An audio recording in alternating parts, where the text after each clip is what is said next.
Hey guys, and welcome back to another Halloween video. Today I have another new for 2025 Lemax Spooky Town review for y'all, and it's one of the pieces that garnered the most discussion when it was revealed earlier this year due to how unique of a theme it is. This is the Air and Space Novelties Hangar Museum. So before we get into the building proper, I just wanted to say, apologies for the large gap in uploads. I have been very busy with other things this summer, and I have not had a bunch of spare time, but I promise I will get back to uploading more regularly, so again, please forgive me for my absence. So on to the building here. The reason why this piece garnered so much discussion was because when it was announced, this is to my knowledge the very first alien themed piece for Spooky Town. Yeah, so you may be surprised to learn that alien pieces are extremely scarce in all of Spooky Villaging across both Lemax and Department 56. And again, to my knowledge, this is the first fully dedicated alien building for Spooky Town.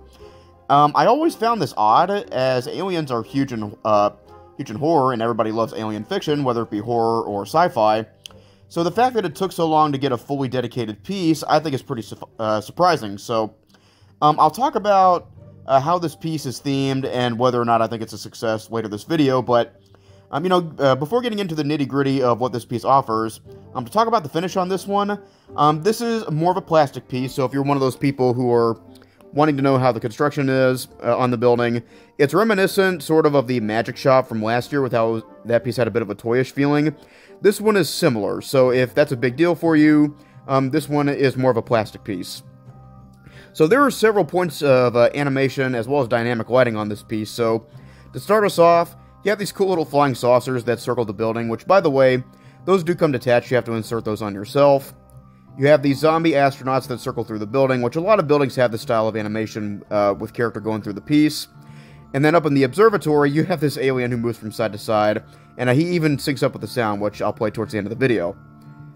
So aside from the animation on this piece, you also have some other points of dynamic lighting. Like you have these red lights on top of the observatory that blink. And in my opinion, the coolest thing on this piece are the tent silhouettes that alternate. I think this looks awesome. It kind of reminds me of classic Lemax with how it had some pieces that had silhouettes that would fade in and out. It gives me that vibe, and I love it. In talking about some of the other details on this piece, I really dig the billboard. It has a very 50s sci-fi-esque feel. Same with some of the other details on this piece, like the big UFO that's hanging on top of it. You have this scene on the side with this guy, or the zombie, climbing up to the control center. Of course, the desert setting of this piece gives it a very heavy Area 51 vibes, which is cool. You have some little signs here at the front, which are neat. Again, very old school sci-fi. And I like the Hangar Museum sign that's on top of the piece. Also, I dig the blue strip lights that are on the museum as well. Lemax, they've been using blue lighting on several of their pieces this year, and I think it looks good on this one. So let's get into the theming of this piece, because at first glance, this looks like an alien piece through and through. You got the flying saucers, the alien in the control panel. Again, when you first look at it, it looks like an alien piece. But when you start looking at some of the smaller details, and I want to give credit to Doug at Spooky Villages because he pointed this out, this piece is actually more of a zombie piece with some alien theming, because you have the zombie astronaut figures, and it even references them in the soundtrack, which again, I'll play at the end, like usual, but it makes reference to them as zombies. So because of that, I think you could argue that it kind of makes the piece a little easier to theme, because if it were solely an alien piece, it would be a little tricky theme-wise to slide this in a village, since right now it's one of its kind.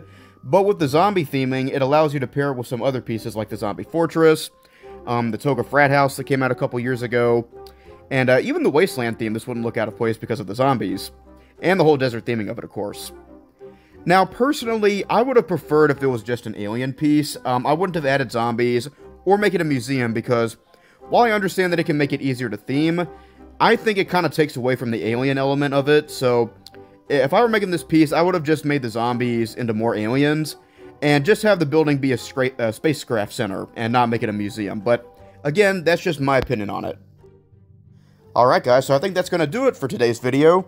Let me know what y'all think of this piece. Do you like it? Do you think it was a success? Do you think it was a bit of a missed opportunity? I'd love to see what y'all think in the comments. So thank y'all so much for watching. Again, sorry for the lack of uploads. I promise I will get back to uploading more regularly.